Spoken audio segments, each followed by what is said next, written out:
अब डिटर्मिनेंट्स के कुछ एप्लीकेशन को देखें। Application of determinant, application of determinant, application of determinant. Determinant के क्या एप्लीकेशन है?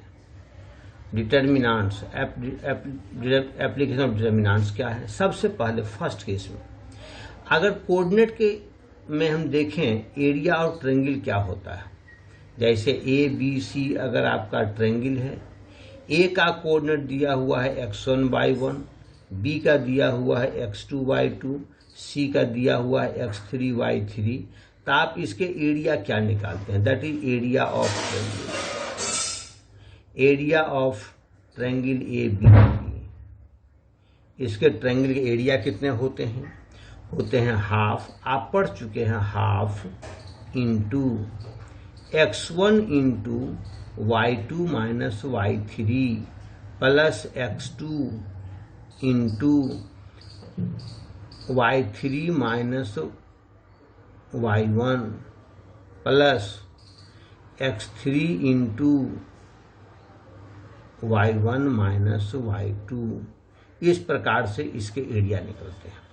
अब इसे अगर एक्सपेंड करें तो डिटर्मिनेंट के फॉर्म में इसी चीज को हम लिखते हैं 1/2 determinant 1 x1 x2 x3 y1 y2 y3।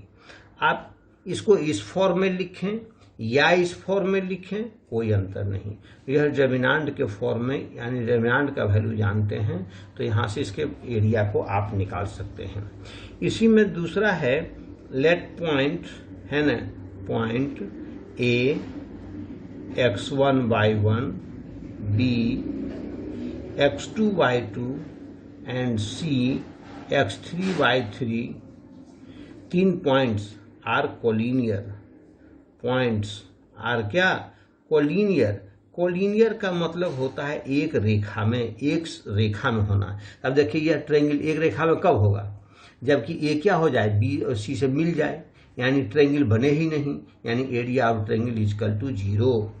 अगर 3 पॉइंट्स कोलिनियर होगा, इफ कब होगा? Area of triangle A B C is equal to 0। यानी कि कह सकते हैं 1 1 1 x1/1 x2/2 x3/3 का वैल्यू क्या हो जाए? 0। Then area of triangle, then 3 points are collinear. तीसरा होता है solution of linear equations. Solution क्या है? लीनियर इक्वेशन के सॉल्यूशन के लिए भी हम इसे यूज करते हैं। Solution of linear equation, solution of linear equation में इसे आप यूज करते हैं। किस प्रकार से काम करते हैं उसमें भी देखें थोड़ा सा। लीनियर इक्वेशन के सॉल्यूशन में, solution of linear equation, solution of linear equation. अब देखिए तीसरा होता है solution of linear equation, solution of linear equation है ना। जैसे लेते हैं a1x plus b1y plus c1z बराबर d1, a2x plus b2y plus c2z बराबर d2 और a3x plus b3y plus c3z equal to d3। अब देखिए आपको x y z का वैल्यू निकालना है तो क्या काम करेंगे, x y z के जो कोफिशिएंट्स है उसका पहले डिटर्मिनेंट लेते हैं, डेल्टा लेते हैं क्या, a1 b1 c1 a2 b2 और c2 और a3 b3 c3 आप ले लिया। इस प्रकार अब इसमें डेल्टा में आप एक काम करें, डेल्टा को आप करें क्या, यह a1 a2 a3 b1 b2 b3 c1 c2 c3 आप करें c1 में काम करें, यानी कॉलम नंबर 1 में काम करें। क्या करें, इसको x से मल्टीप्लाई कर दें और C2 को y से मल्टीप्लाई कर दें और C3 को z से मल्टीप्लाई कर दें।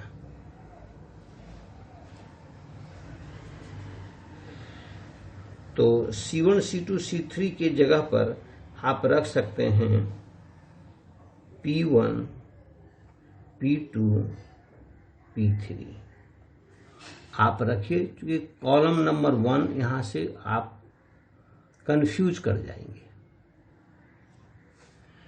तो अब C3 ये हो गया। तो C1 में काम करते हैं और C1 को ही मल्टीप्लाई करते हैं। आप डिटरमिनेंट के प्रॉपर्टी में पढ़े, जिसको काम करते हैं उसी को मल्टीप्लाई करते हैं, तो डिटरमिनेंट उतना से मल्टीप्लाई हो जाता है, यानी वैल्यू नहीं चेंज करे, इसलिए उसे उस नंबर से डिवाइड कर देते हैं। यानी नाउ डेल्टा बदल जाएगा क्या, 1/x डिवाइड कर दिया और बन जाएगा a1x plus b1y plus p1z। यहाँ बन जाएगा a2x plus b2y plus p2z। ये बन जाएगा a3x plus b3y plus p3z। और ये बन जाएगा b1 p1 b2 p2 b3 p3 बन जाएगा। इतना का वैल्यू आपको दिया हुआ d1 d2 d3, यानी delta is equal to 1/x into, यह मेरा हो जाएगा d1 d2 d3, हो जाएगा b1 p1 b2 p2 b3 p3। इस तरह से मेरा वैल्यू आ गया। अगर यह डेल्टा 1 हो तो आप लिख सकते हैं delta is equal to delta 1/x। Therefore x बराबर आपके पास क्या आ जाएगा, डेल्टा 1/डेल्टा। इस प्रकार आप x के वैल्यू को इवैल्यूएट कीजिए। सिमिलरली आप लिख सकते हैं, सिमिलरली डेल्टा 2 का वैल्यू आप कैसे लिखेंगे। देखिए, डेल्टा 1 से आप x का वैल्यू निकालते हैं तो x वाला जो कोफिशिएंट है a2 b2 a1 a2 a3, उसके जगह पर आपने रख दिया d1 d2 d3। बाकी सभी एलिमेंट समान हैं। अब आप y का वैल्यू निकालेंगे, उसके लिए डेल्टा 2 की हमको आवश्यकता है, तो डेल्टा 2 के कोफिशिएंट के बदले रख देंगे d1 d2 d3, यानी मेरा वैल्यू हो जाएगा a1 a2 a3, और यहाँ हो जाएगा d1 d2 और d3 और p1 है ना, p2 और p3। इस प्रकार से वैल्यू मेरे हो जाएंगे। और डेल्टा 3 बराबर हो जाएगा, इस पर डेल्टा 3 से हम z का वैल्यू निकालेंगे, इसलिए z के कोफिशिएंट के बदले लिख लेंगे d1 d2 d3, यानी a1 b1 d1 a2 b2 और d2 और a3 b3 और d3। इस प्रकार से वैल्यू निकल जाएगा। इसीलिए y का वैल्यू आपके पास आ जाएगा क्या, डेल्टा 2/डेल्टा, और z का वैल्यू आ जाएगा डेल्टा 3/डेल्टा। ये प्रोसेस कहलाता, this process is called Cramer's rule. This process is called Cramer's rule.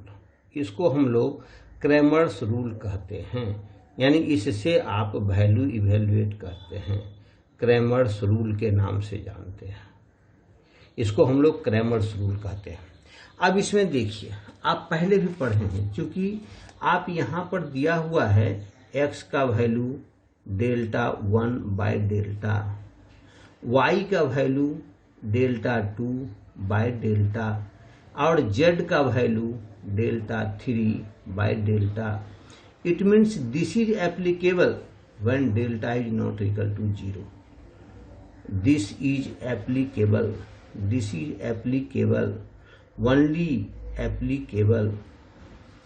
only when delta is not equal to 0. अब इसके केस लेते हैं। सबसे पहला केस नंबर 1, केस नंबर 1 में लेते हैं delta is not equal to 0।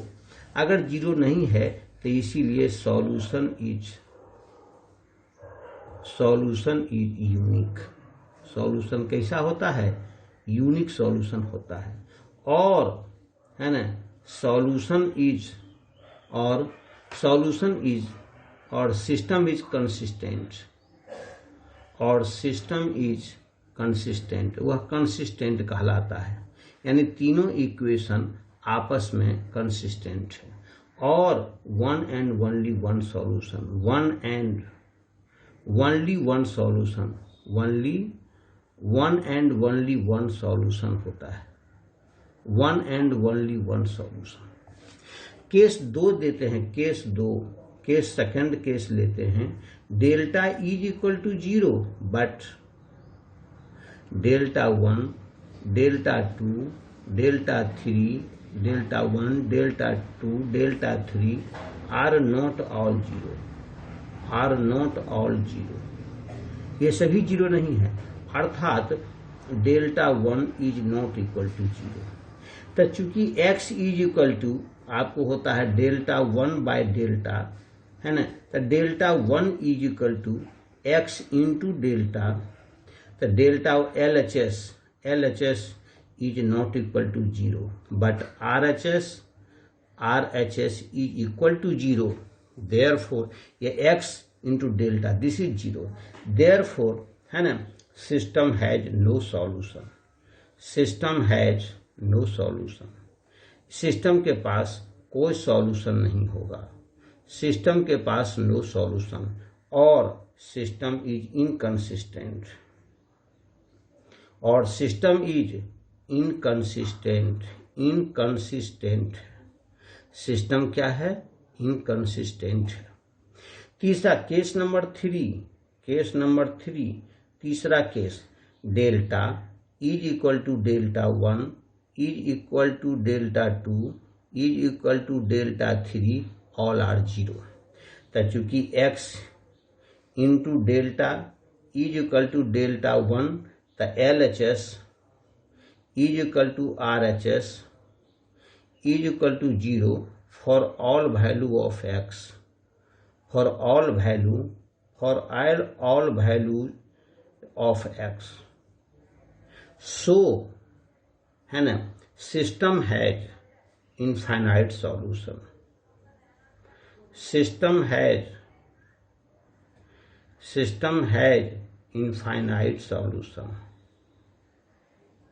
Infinite solution. इसके पास क्या होता है? इनफाइनाइट सॉल्यूशन होता है। और सिस्टम इज कंसिस्टेंट,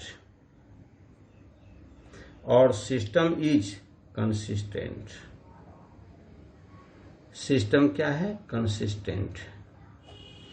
तीसरा केस है, अदर केस है। ये तो हुए क्रैमर्स रूल के अदर एक कंडीशन हुई। अब चलते हैं solution of homogeneous equation. Solution of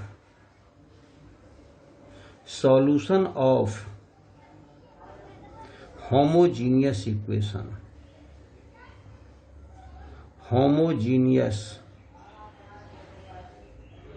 equation.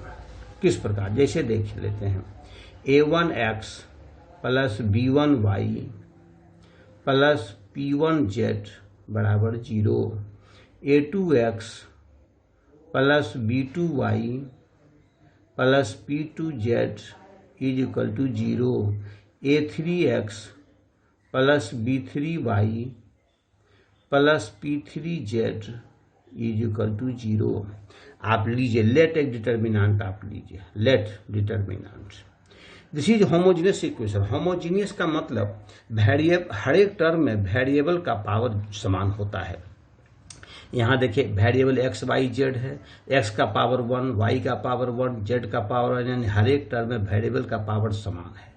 यहाँ पर यह इक्वेशन होमोजीनियस नहीं है, क्योंकि यहाँ पर d के साथ d कांस्टेंट है, कोई वेरिएबल नहीं है, यानी वेरिएबल का पावर 0 है, अर्थात हर एक टर्म में वेरिएबल का पावर समान नहीं है। This is non homogeneous and this is called homogeneous equation. Homogeneous किसे कहते हैं? सिंपली याद रखिए कि अगर हर एक टर्म में वेरिएबल का पावर 1 होता हो उसको कहते हैं होमोजीनियस इक्वेशन। चूंकि पावर 1 है तो कहेंगे होमोजीनियस लीनियर इक्वेशन।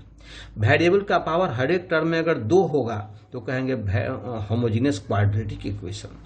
तो डिटर्मिनेंट अब इसका वैल्यू एक्स वाई जेड का हमको वैल्यू निकालना है, तो आप एक्स वाई जेड के कोफिशिएंट का डिटर्मिनेंट लीजिए, दैट इज लेंगे A1 है ना, B1 P1, A2 B2 और P2 और A3 B3 और P3 आप ले लिया डिटर्मिनेंट का। अब देखिए इसमें कहता है क्या, इसके सॉल्यूशन देखते हैं कि कहता है कि if x is equal to y is equal to z is equal to 0, अगर तीनों का वैल्यू 0 हो जाए, this is called trivial solution. इसको हम लोग बोलते हैं ट्राइवल का मतलब तुच्छ बेकार solution, that is trivial solution कहलाता है, ट्राइवल सॉल्यूशन कहलाता है। यानी यही एक ऐसा सॉल्यूशन है जो तीनों इक्वेशन को एक बार सेटिस्फाई करता है, अर्थात वन एंड ओनली सॉल्यूशन, अर्थात दैट इज इम्प्लाई दैट क्या, one and only solution, one and only one solution, only one solution, only one solution, अर्थात इस सिस्टम में, इस वैल्यू में सिस्टम क्या है, कंसिस्टेंट है, system is consistent, system consistent होगा। ट्राइवल सॉल्यूशन हमेशा कंसिस्टेंसी को देता है, यानी हमेशा सिस्टम कंसिस्टेंट रहता है। Other solution is called non trivial solution, other solution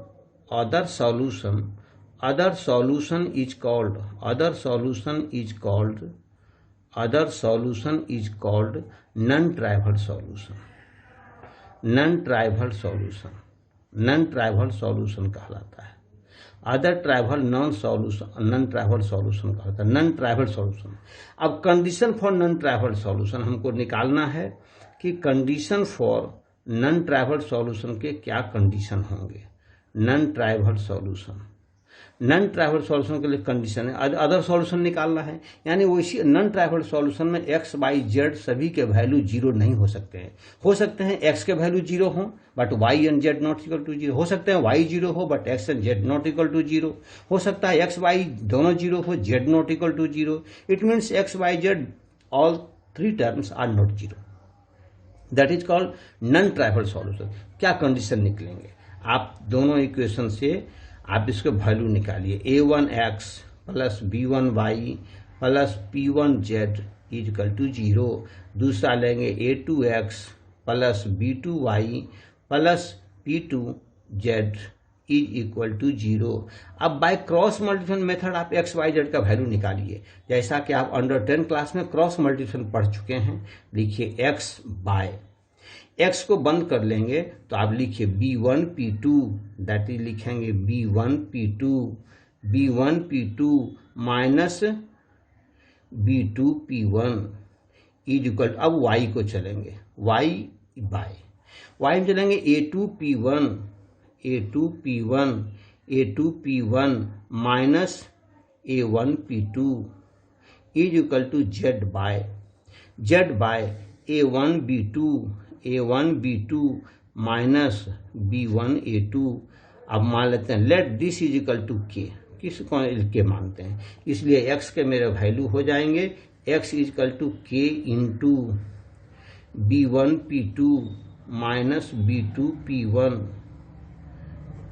y के वैल्यू हो जाएंगे y is equal to k into A2 P1 minus A1 P2, और z के मेरे वैल्यू हो जाएंगे k into A1 B2 minus B1 A2, यह मेरे वैल्यू हो जाएंगे। अब एक्स वाई जेड के वैल्यू इक्वेशन थर्ड में आप प्रूफ पुट कीजिए, 1 2 से आपने एक्स वाई जेड का वैल्यू निकाला। आप थर्ड को जो कि कंसिस्टेंट है, इसीलिए तीसरे इक्वेशन में आप उसे पुट कीजिए। मेरे पास वैल्यू हो जाएंगे A3 इंटू के इंटू मेरे पास वैल्यू हो जाएंगे B1 P2, that is B1 P2 minus P1 B2 plus B3 के इंटू A2 P1 हो जाएगा A2 P1 minus P2A1 plus P3K into A1B2 minus B1A2 is equal to 0। चूँकि K constants है, K is not equal to 0, hence this is equal to 0। A3 into B1P2 minus P1B2 plus B3 into है ना A2P1 minus P2A1 plus P3 into A1B2 minus B1A2 is equal to 0। आप this is your condition for non trivial solution. इसे आप determinant के case में consider करेंगे तो आप ऐसे लिख सकते हैं A1 B1 P1, A2 B2 P2 और A3 B3 और P3, यानी इसके वैल्यू को क्या कर देंगे 0। This is condition for non trivial solution. Condition for non trivial solution के कंडीशन होते हैं, यानी कि आदर्श और होमोजेनस इक्वेशन के अदर कोई सॉल्यूशन अदर हो सकते हैं। कब? जबकि A1 B1 P1 A2 B2 P2 A3 B3 P3 का डिटरमिनेंट वैल्यू अगर 0 हो जाता हो तो x y z के वैल्यू 0 को छोड़ करके अदर कोई वैल्यू होंगे। This is your non trivial solution. हो गया। देखो कितना है।